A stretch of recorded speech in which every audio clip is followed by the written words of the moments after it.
Assalamualaikum warahmatullahi wabarakatuh. Izin memperkenalkan diri, saya Muhammad Ikhwan selaku perwakilan dari Universitas Pembangunan Jaya. Di sini kami akan menanggapi mosi terkait Dewan ini akan mensubsidi secara proporsional prodi di universitas negeri berdasarkan pada tingkat keterserapan lulusan mereka di dunia kerja.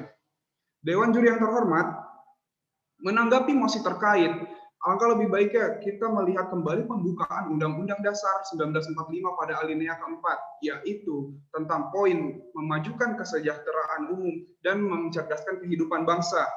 Di sini, hal ini selaras dengan program yang dicanangkan oleh pemerintah melalui Kementerian Pendidikan dan Kebudayaan dalam programnya yaitu Kampus Merdeka. Dalam cita-cita Kampus Merdeka sendiri, ada beberapa program terkait. Salah satu contoh yang kami angkat adalah otonomi kampus, yaitu untuk pembentukan program studi baru. Dalam Permendikbud nomor 3 tahun 2020 tentang Standar Nasional Pendidikan Tinggi. Dewan juri yang terhormat, pembentukan program studi didasari dengan permintaan dan kebutuhan masyarakat pada situasi secara khusus di kampus masing-masing. Jadi tidak serta-merta hanya sekedar membuka program studi baru. Menanggapi argumentasi yang kubu oposisi lemparkan terkait popularitas program studi antara program studi yang populer dan yang tidak, hal ini menegasikan suatu program studi antara satu dengan yang lainnya. Dalam Kampus Merdeka ini, pembentukan program studi, hal ini mengikuti kebutuhan pasar, kebutuhan yang ada di Indonesia. Contohnya, pada tahun 2019 terbentuk program studi baru, yakni ilmu aktuaria, bioteknologi, dan teknik material. Hal ini didasari dengan kebutuhan industri yang ada pada negara Indonesia. Dewan juri yang terhormat, keterlibatan industri yang rendah pada sektor pendidikan, kemudian peraturan dan persyaratan yang tetap, dan kesenjangan yang mencolok dalam kompetisi tenaga pengajar merupakan sebuah problematika yang terjadi saat ini. Kemudian, untuk dari itu, solusinya adalah pendanaan melalui mekanisme subsidi dalam sektor pendidikan merupakan suatu infrastruktur pendukung dalam tenaga pengajar dan peserta didik. Subsidi juga merupakan sebuah bentuk apresiasi terhadap peringanan biaya kuliah. Maka dari itu, solusi yang kami tawarkan di sini adalah pihak kampus harus memberdayakan secara jelas kepada peserta didik masing-masing dan juga melacak jejak alumni sebagai alat ukur kinerja perguruan tinggi sehingga kampus harus link and match dengan kebutuhan lapangan pekerjaan. Alangkah lebih baiknya untuk meningkatkan keterserapan lulusan pada dunia kerja, setiap peserta didik diharuskan dan magang di tempat industri atau mata kuliah lainnya. Meningkatkan kualitas peserta didik di kemudian hari bisa dibangun dengan hal-hal terkait, seperti yang argumentasi yang telah saya lontarkan tadi. Saya Muhammad Ikhwan, sekian, terima kasih.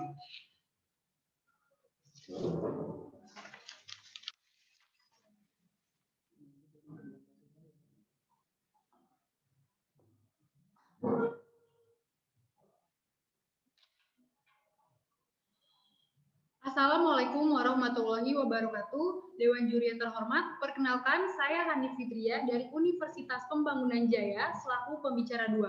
Terima kasih kepada panitia dan juga Dewan juri yang terhormat karena telah memberikan kesempatan kepada kami untuk dapat mengeluarkan pandangan kami terkait mosi yang diberikan, yaitu Dewan ini akan mensubsidi secara proporsional program studi di universitas negeri berdasarkan pada tingkat keterserapan lulusan mereka di dunia kerja. Terkait mosi tersebut, kami menyepakati mosi yang diberikan. Pemerintah Indonesia sedang dalam upaya mengusahakan meningkatkan angka partisipasi angka kerja. Hal ini didasari karena angka putus kuliah meningkat hingga 50% selama masa pandemi. Hal ini menunjukkan adanya stagnansi kualitas pendidikan Indonesia sejak COVID-19.